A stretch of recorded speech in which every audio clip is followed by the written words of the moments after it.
Welcome in Guru classes. आज की इस क्लास में हम 20th century literature poetry and drama है जो इंग्लिश लिटरेचर से है।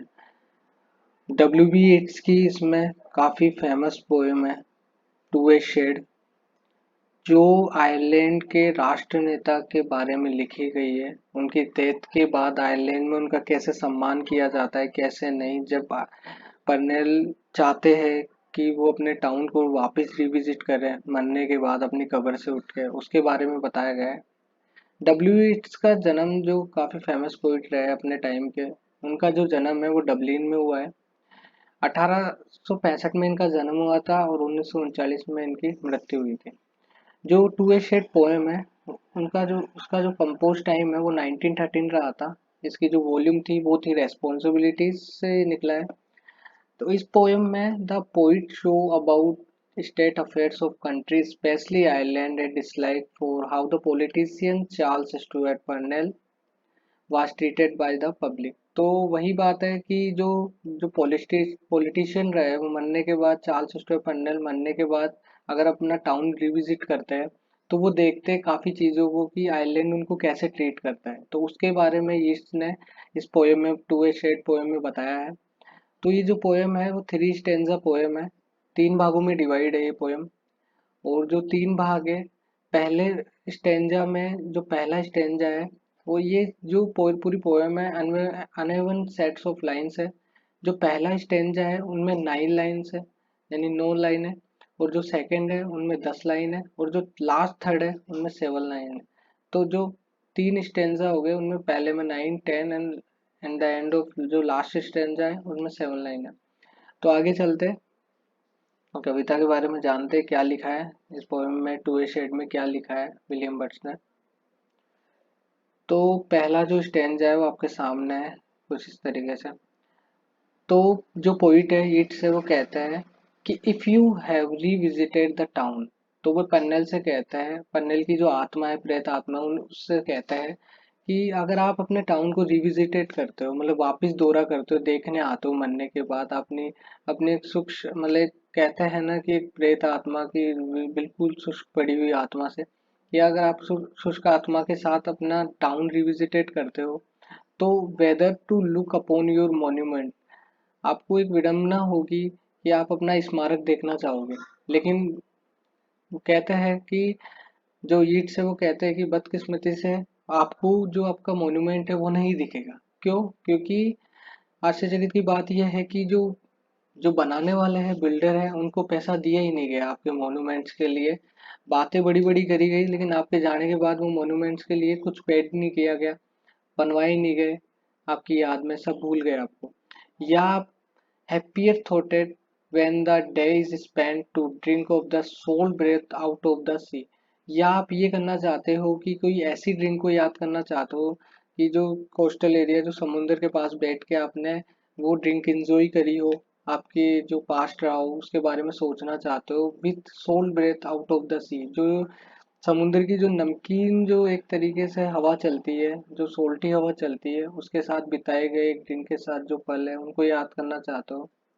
But when grey girls flight about the instead of man, but आपको आदमियों, मतलब इंसानों की जगह बड़े बड़े, मतलब भूरे रंग के, ग्रे कलर के, एक तरीके से ग्रे कलर के आपको पक्षी नजर आएंगे, उड़ते हुए समुद्री पक्षी नजर आएंगे। इंस्टेड ऑफ मैन, आदमियों की जगह आपको आदमी नजर नहीं आएंगे वहां पे। एक तरीके से पोइट ये कहना चाहता है कि जो ये जो फ्लाइट अबाउट, जो अजीब से जो भद्दे बड़े बड़े दिखने वाले समुद्री पक्षी है, ग्रे पक्षी है, वो आदमियों की जगह है। यानी वो एक तरीके से कंपैरिजन में आदमियों को ही ऐसे पक्षियों की दर्जा दे रहा है कि आपको एक तरीके से इंसान नजर नहीं आएंगे, आपको ऐसे जानवर नजर आएंगे, एक तरीके से ऐसे उड़ने वाले पक्षी नजर आएंगे इंस्टेड ऑफ मैन। तो वो एक तरीके से संज्ञा दे रहा है इस चीज की कि हाँ भाई इंसान ही है ये एक तरीके से। And the गोंट houses put on majesty, और वो कह रहे कि भद्दे दिखने वाले जो बड़े बड़े जो पक्षी है, वो अच्छे दिखने वाले हाउसों के पास जो घर है, अच्छे इंसान द्वारा बनाए हुए जो घर है उनके आसपास मंडराते हुए नजर आए। तो इस ईट्स का कहने का जो डीपली थॉट है इस जो फर्स्ट स्टेंजा में, उनके कहने का यही मतलब है कि जो बड़े बड़े घर नजर आ रहे हैं उनके आगे ये जो इंसान है, एक तरीके से बहुत बड़े दानवों का रूप ले रखे, जो किसी इंसान की कदर नहीं करते, जैसे उन इंसान ने कभी लाइफ में उनके लिए कुछ भी किया हो, वो उनकी कभी कदर नहीं करते। तो वो आसपास अपने स्वार्थ के चक्कर में नजर आते रहते हैं, बड़े बड़े घरों में रहते हैं, उनको कोई मतलब नहीं कि किसी पॉलिटिशियन ने उनके लिए क्या करा है। कि पन्नेल बहुत समाज सेवक रहे हैं, तो उनके जो पॉलिटिशियन थे पन्नेल, जिसके जिनके बारे में कविता लिखी गई है इट्स द्वारा, तो उनके बारे में एक तरीके से तंग कस रहे हैं ये कि आपकी कोई कदर नहीं है इस जगह। आगे चलते हैं, let this content you head and be gone again. तो वो कहते हैं कि आपकी कुछ कदर नहीं है यहाँ पे, जैसा आपने इन लोगों के लिए कुछ कुछ भी करा हो, ये कभी ही आपकी कदर नहीं करेंगे। तो आप चलो वापस लौट जाओ अपनी कदर सॉरी कब्र में। For they are at their old tricks, ये अपनी आदतें हैं, जो पुरानी वाली आदतें हैं आयरलैंड के जो लोगों की, एटलीस्ट जो लोगों की पुरानी आदतें कभी नहीं भूलेंगे लोग। सो आपको अपनी कब्र में वापस लौट जाना चाहिए, येट्स कहते हैं पन्नेल को। आगे चलते हैं, second stanza, a man of our passionate serving kind who had brought। तो इसमें कहते हैं कि आप ही की तरह एक हुज नाम से एक बंदे थे, हुज वैन नाम से एक बंदे थे, बहुत बड़े आर्टिस्ट थे, स्केचर थे, उनका भी आप ही की तरह ऐसे सम्मान नहीं किया गया। उन्होंने काफ़ी आइलैंड के लिए काफ़ी कुछ किया, आइलैंड के युवाओं के लिए काफ़ी कुछ किया। In as full hands vote had they only known, वे काफ़ी अच्छी तरीके से जाने जानते थे अपने हाथ की कलाओं की वजह से, काफ़ी अच्छी ड्राइंग करते थे, काफ़ी अच्छे चित्रकार थे वो। तो लेकिन उनका भी पन्नेल की तरह कोई सम्मान नहीं किया गया। had given their children and loftier thought, उनकी जो काफी अच्छी जो सोच थी, जो काफी मतलब लोगों तक गई भी थी, वो कभी भेदभाव नहीं करते थे लोगों में। वो हमेशा एक तरीके से sweeter emotion working in their veins, वो लोगों की जो रगों में एक तरीके से स्वीटर इमोशन की तरह बहते थे। उनका जो वर्क था वो आइलैंड के लिए काफी सराहनीय था, लेकिन उनकी कोई कदर नहीं करी गई। Like gentle blood has been driven from the palace, उनको उनकी जगह से निकाल दिया गया, और उनकी जो लाइब्रेरी थी, आर्ट गैलरी थी सॉरी, उसको तोड़ दिया गया, और उनको वहां से बेइज्जत करके बाहर निकाल दिया, क्योंकि आइलैंड की पब्लिक को कुछ अच्छी चीज नजर नहीं आती, उनको बस ये नजर आता है कि कोई लोग उनसे आगे क्यों बढ़ रहे। तो इसी तरह पन्नेल के द्वारा भी इनका कोई सम्मान नहीं किया गया। And instilled heaped upon him for husbands, और उन्हें काफी बुरी तरीके से बेइज्जत करके बाहर निकाल दिया गया। And for has open hand as discreet, और काफी बुरी तरीके से उनका डिस्ग्रेस किया गया, असम्मान किया गया, आगे बताया गया है उस तरीके से। और जो यीट्स है वो कहते हैं कि योर एनिमी, जो ये एनिमी की यहाँ जो बात हुई है वो विलियम मर्फे के बारे में हुई है। विलियम जो थे, वो जो परनेल थे उनके दुश्मन थे, उन्हीं की तरह जैसे आयरलैंड के लोगों ने जो किया, उनके एनिमी ने भी उनके साथ ऐसा ही किया, उनको जितना नीचा दिखाने की कोशिश करी परनेल को, उन्होंने नीचा दिखाया। एंड ऑल फोर्टिल माउथ, एक तरीके से एड सेट काफी असम्मान किया, जितना सोचा उन्होंने उससे ज्यादा। तो वो कहते हैं कि रीड से तो कहते हैं कि आप वापिस लौट जाओ अपने कब्र में। वो बार बार रिपीट करते हैं इस चीज को कि आपका सम्मान यहाँ नहीं किया जाएगा। जैसे हुज इतने बड़े ह्यूज आर्टिस्ट की भी कोई इज्जत नहीं थी, आपकी तो ये बिल्कुल नहीं करने वाले। जो लास्ट स्टेंजा है उसमें कहा गया है, गो अनक्वाइट वेंडर, वो कहते हैं अशांत आत्माओं को, अनक्वाइट वेंडर की, एंड गेदर द ग्लेसनिविन कवलेट। ग्लेसनिविन कवलेट एक ग्रेवयार्ड है, एक कब्रिस्तान है, जहाँ पे वो अशांत आत्माओं को लौट जाने के लिए कहते हैं। ग्लेसनिविन कवलेट एक ऐसी जगह है जहाँ कुलीन लोग जो होते हैं, सभ्य जो लोग होते हैं, उनको दफनाया जाता है। आइलैंड के बाहर एक जगह है।